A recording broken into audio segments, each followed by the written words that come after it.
news mga kabayan. Sa umagang ito, pag-uusapan natin kung papaano magiging 300,000 yung capital mo na 30,000.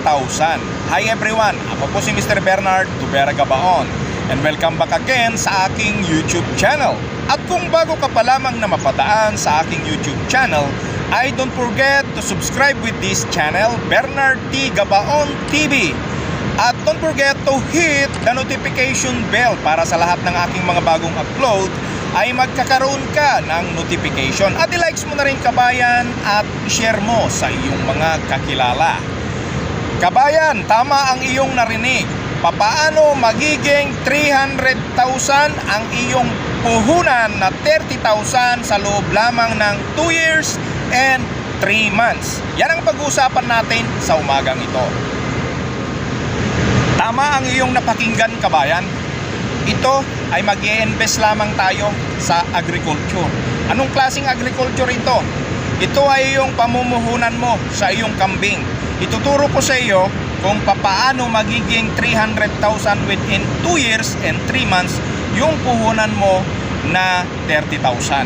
Ganito, umpisahan na natin, hindi na tayo magpaligoy-ligoy, wag nang patumpik-tumpik. Ito na kabayan. Kung ikaw ay isang OFW o may pera naman na nandiyan sa probinsya, syempre sa probinsya ito pwedeng gawin. Dahil sa Maynila or sa mga city ay hindi naman pwede. Pwede sa mga hindi thickly populated na city, sa mga medyo may barangay pa, pwedeng gawin ito kabayan. Kasi ito ay ang pagpapalahi mo ng iyong kambing. Ito na, umpisahan na natin. Bumili ka kabayan ng mga native na kambing. Take note, native para mura lang. Ang yung native na kambing ay pwede mong mabili yung isang inahin ng 2,700 to 3,000 pesos. Ito, yan ang pwede mong mabili. Bumili ka ng 10 at i-eksakto na lang natin na 3,000 ang presyo. Pero take note, huwag basta bibili ng kambing. Isipin mo o di kaya sundin mo ang sasabihin ko sa iyo, bumili ka ng 10 inahin na kambing na ito ay nanganak na ng 3 beses. Tanungin mo sa pagbibilhan mo, kung isang beses pa lang, 2 beses pa lang na nanganak ito, kabayan, mas makabuti na huwag yan ang bilhin mo. Kundi ang gagawin mo, bumili ka ng kambing na nanganak na ng 3 beses. At tignan mo yung magandang lahi ng kambing. Paano mo matitignan na maganda yung lahi ng kambing? Siyempre, kabayan, titignan mo na ang katawan ng inahin ay medyo mahaba-haba ng konti. Huwag yung medyo bansot, medyo hindi siya mahaba. Kahit hindi siya masyadong matangkad, basta medyo mahaba-haba ang kanyang katawan. Yan ang bibilhin mo kabayan. For background lang, ako ay nag-i-invest ng kambing kabayan. Kaya meron akong idea dito. Kaya ang sinasabi ko sa iyo kabayan ay puwera disclaimer naman po. Marami pong mas nag-aalaga sa amin dyan sa lugar namin. Shout out nga pala sa Siglat Goat Racer dyan sa Waigdaya, Candon, Ilocos Sur. Shout out po sa inyong lahat, mga kamag-anak ko dyan, kapatid ko. At yan lahat, yan ang inaalagaan nila. At nagpapaalaga din ako kabayan. Kaya yon, kung naget mo na yung instruction, na pag nabili mo na yung 10 kambing na inahin na magaganda ang lahi at ito ay 3 beses nang nanganak, ganito naman ang gagawin mo. Maghanap ka naman ng mga kakilala mo dyan, o kung kaya mong bumili pero ang puhunan natin kasi ay 30,000 lamang, maghanap ka muna ng may alaga ng mga hybrid na kambing o di kaya yung mistiso na. Ito yung tinatawag nating F1, F2.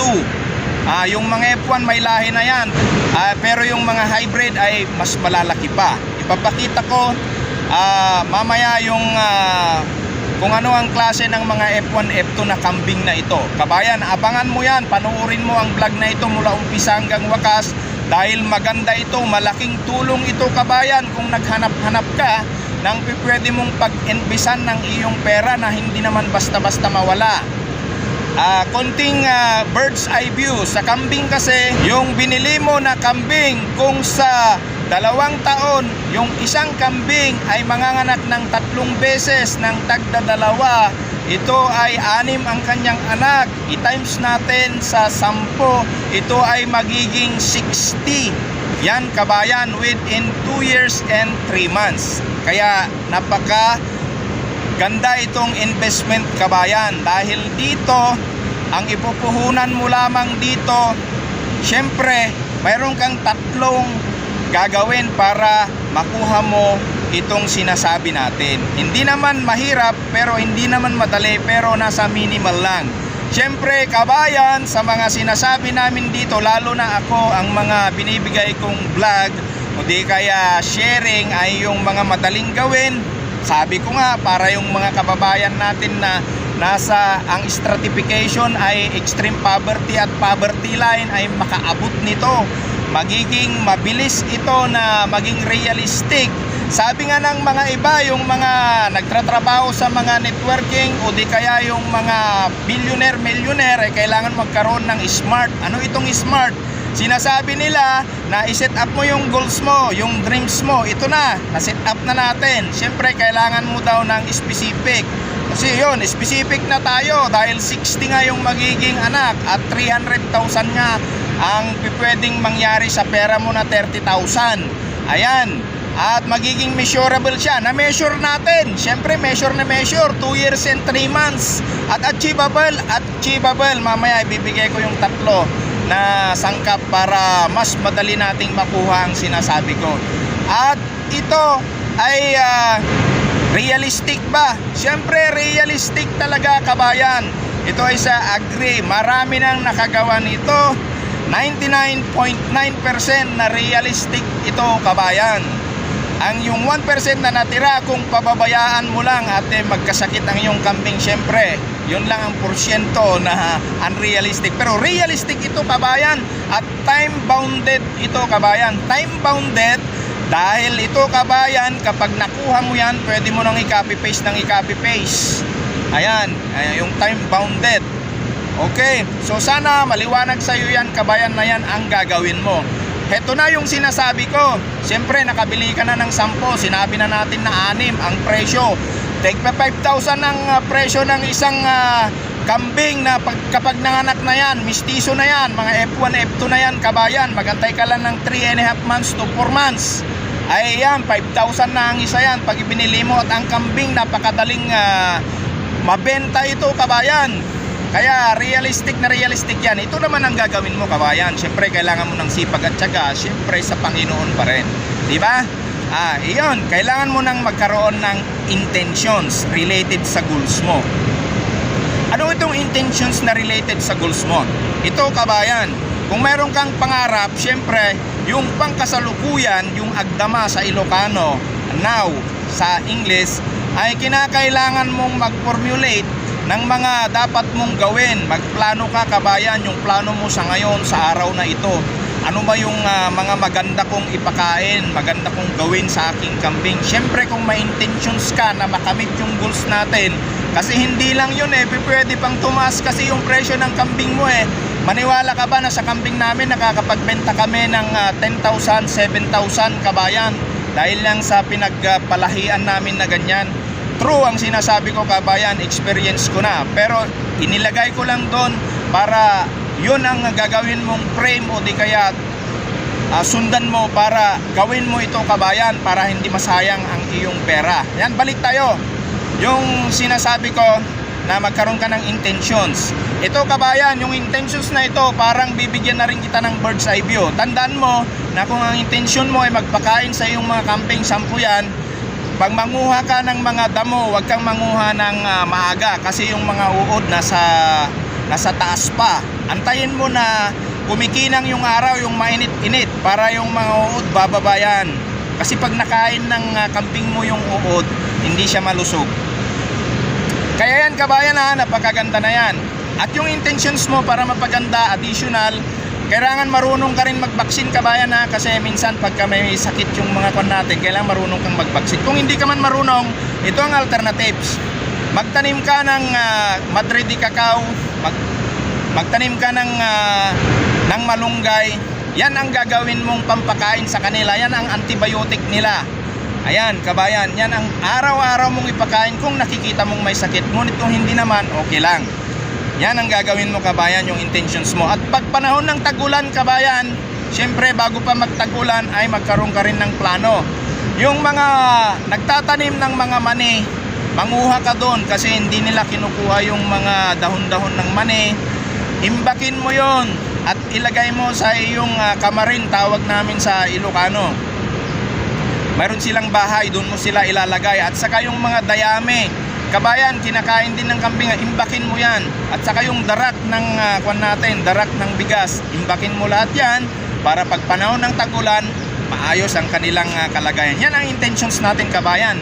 At yung bahay nila, kabayan, bilang intentions ng pag-aalaga natin, 1.5 meters mula sa taas hanggang baba. Kasi kapag hindi yun ang ginawa mo, pag wala sila noon, madali silang magkasakit dahil ang tae ng kambing ay ammonia yan, kabayan. Kaya kailangan mataas ang kanilang bahay at hindi sila masyadong nauulanan at hindi rin masyadong mainit. Yan ang intentions ng kambing. Kaya napakaganda, kabayan, ito. Pasok na pasok at matutupad natin yan yung sinasabi ko. Pangalawa na gagawin mo, awareness, kabayan, related sa goal mo. Siyempre kung mayroon kang awareness, bakit kaya ganito yung kambing ko, yung likod niya dito sa likod, pag nagtanggal-tanggal yung mga balahibo dito sa likod, kabayan, ibig sabihin yan mayroong bulate yung kambing mo. So anong gagawin mo?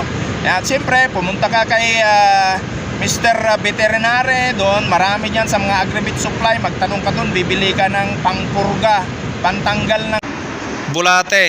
Patok yan, kabayan, para healthy yung kambing mo. Yan ang mga part ng awareness natin plus yung intentions natin. Nakikita natin kasi yan hindi tayo nagkakaroon ng problema kapag ganun ang ginawa natin. Okay, nakapokus din tayo, additional yung focus. So kabayan, sana magets mo ito, kabayan. At hindi lang yan, maging aware ka kung yung mga kambing mo ay nagkakasakit. Siyempre kung mayroon silang mga sipon, kinakailangan aware ka dyan. Pag aware ka na, siyempre doon magtanong ka ng mga painom sa iyong mga kambing. Betrasin, pwede yan. At saka yung mga tinanim mo, pwede yung madri cacao, sabi ko nga, at saka yung malunggay, pwede yan. O di kaya magtiktik ka ng konting luya at lagay mo sa inumin nila at ipainom mo yan. At bago ka magbenta, kabayan, ay bumili ka ng konting hagmas para mas maganda ang kanilang pangangatawan. At pag naipakita mo na sa iyong buyer yan, pag nabili na nila yan, ay nako, kabayan, yun ang sinasabi natin, realistic yan, kabayan. Kaya sana, kabayan, ang vlog na ito ay nakatulong sa inyo. Inuulit ko po na ang aking mga vlog ay para sa ating lahat naman. Kasi kahit yung mga mayayaman, middle class na gusto mag-invest nito, ay pwede naman. Pero gusto kong abutin din yung mga kapwa nating Pilipino na hirap sa buhay, na ito naman po ay madaling gawin ito. Hangarin ko po na maramdaman ninyo yung pag-angat sa buhay na sinasabi nga nila na dati na umaangat ang ekonomiya. Maramdaman nyo po. At yan lamang po, bago po ako mag-enap ng aking vlog, nawa ay mag-subscribe kayo muli sa vlog na ito. Inanyayahan po muli ko kayo na i-subscribe ang Bernard Gabaon TV. At don't forget to hit the notification bell para sa lahat ng mga bago kong upload ay magkakaroon ka ng notification. At i-likes mo na rin, kabayan, at i-share mo sa iyong mga kakilala. Ako si Mr. Bernard Tubera Gabaon na nagsasabi, go negosyo, practical tips ang kailangan mo. At dito ni kabayang Bernard Gabaon nagsasabi sa inyong God bless you po.